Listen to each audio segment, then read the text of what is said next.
Lorsque quelqu'un a la fièvre jaune, qu'est-ce qu'il fait tout de suite? Bien, lorsque quelqu'un a la fièvre jaune, quelqu'un ne peut pas savoir dorénavant qu'il a la fièvre jaune. Effectivement. Quelqu'un peut manifester les signes que j'ai tantôt cités.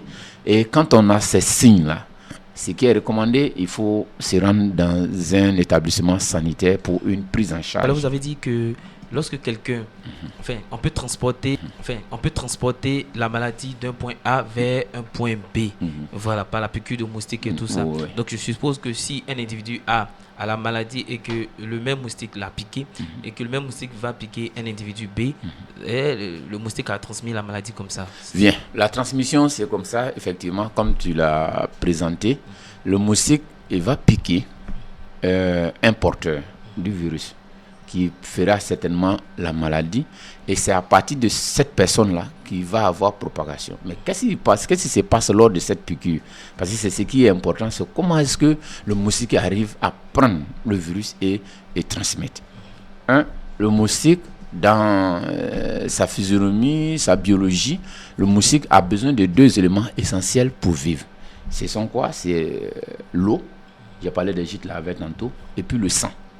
En fait, tant que le moustique femelle, qui est déjà fécond, qui a des œufs immatures, tant que ce moustique n'a pas pris de repas sanguin, le moustique ne peut pas pondre.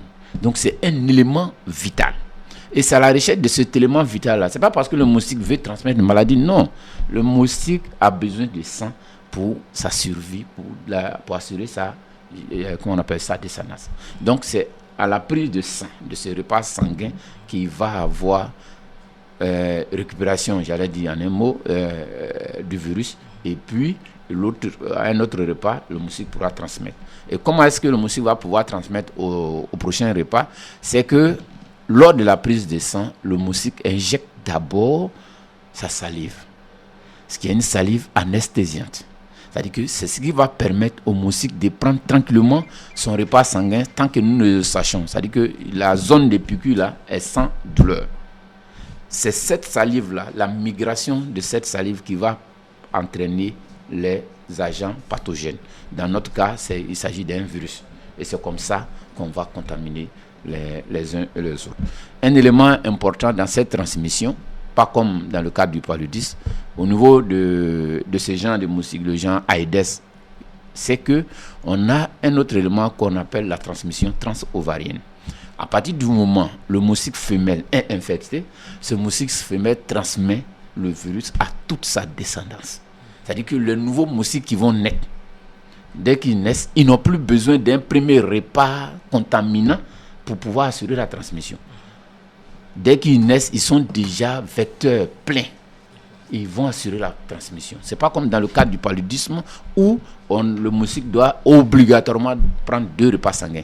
Un premier repas de contamination et deuxième repas pour infester une autre personne.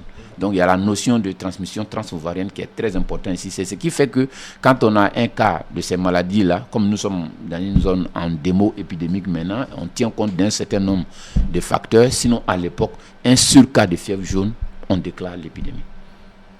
Parce que la propagation est très très très rapide avec la présence des moustiques dans notre environnement. D'accord.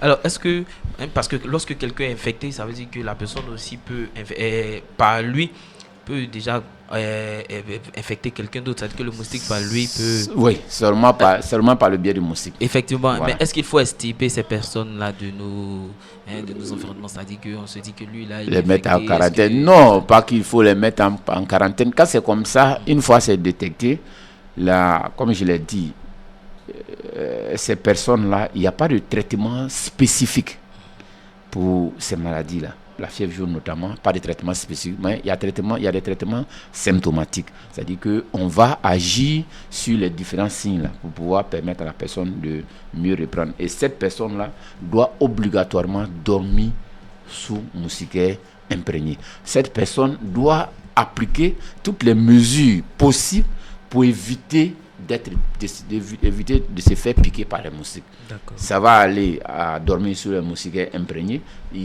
On va lui recommander l'utilisation des produits répulsifs, notamment des laits ou bien des pommades répulsifs contre les moustiques. Et tout ça En tout cas, cette personne doit être pas mise en quarantaine, non, pas du tout. Mais elle doit être protégée de sorte que par cette personne-là, la transmission ne puisse pas continuer. D'accord. On va donc poursuivre encore avec les mesures de prévention contre la fièvre jaune. La fièvre jaune, la première mesure de prévention, c'est la vaccination. Il existe un vaccin contre la fièvre jaune qui est un vaccin on reprenait chaque 10 ans. Mais je crois que maintenant, ce vaccin est un vaccin à dose unique à vie. C'est un vaccin à vie. C'est la première méthode de prévention contre la fièvre jaune. Ce vaccin, il existe et il est efficace. En dehors de ce vaccin, on a dit que la maladie est transmise par la piqûre des moustiques. Il va falloir lutter contre les moustiques à travers la gestion de notre environnement. Moi, tantôt on parle de propriété, mais on peut être propre et puis assurer la survie des moustiques. C'est quoi? Je n'ai pas cité tous les gîtes larvaires. Ce climatiseur qui fonctionne rejette de l'eau. Et cette eau-là est recueillie dans un réceptacle. Ce réceptacle-là, tout le monde l'utilise. Soit vous faites descendre cette eau quelque part, mais il y a ce réceptacle-là qui existe là.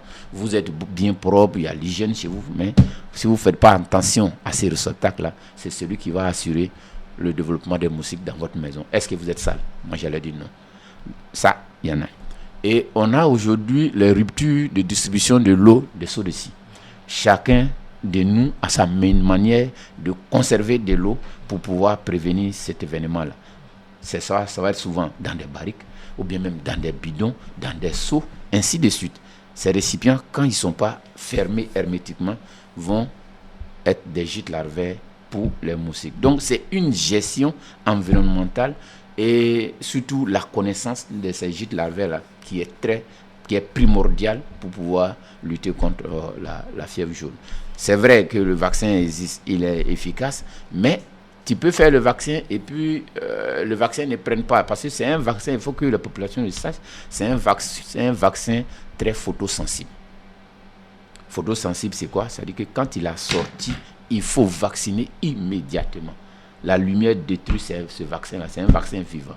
Donc tu peux être vacciné théoriquement sur papier, mais en pratique, si l'organisme n'a pas répondu au message qui est rentré pour pouvoir se préparer, c'est comme si vous n'avez pas été vacciné. Donc, en plus de la vaccination, il faut agir au niveau environnemental. Il faut connaître les lieux de reproduction des moustiques et puis les éviter chez vous à la maison et même au niveau de nos lieux de travail. D'accord. Alors, aujourd'hui, nous parlons même de la fièvre jaune, mais il y a aussi de la dengue que nous devons parler. On va donc souffler un peu, mais cette fois-ci avec, bien évidemment, une petite musique.